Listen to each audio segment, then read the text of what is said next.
wasak. May repair tayo guys, Montero. Wasak yung mga upuan niya, tsaka yung mga upholstery niya, papalitan na natin.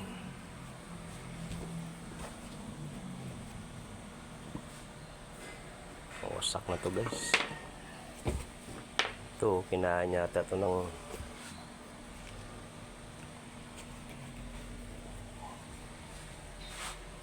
yung sandalan niya guys, ganun din.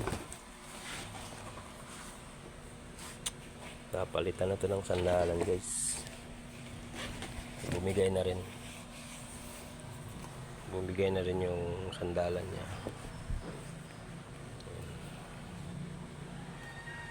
Ito lang portion papalitan, yung portion damage lang, pero siguro ito malamang papalitan na to para magkaparesa ng kulay.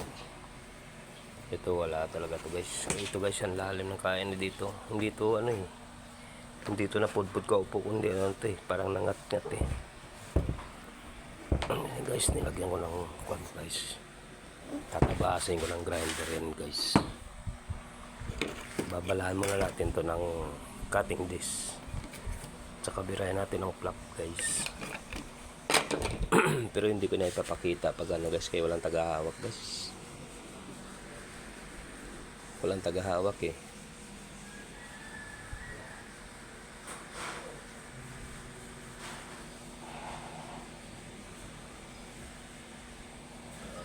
Yan naman na guys, update na lang.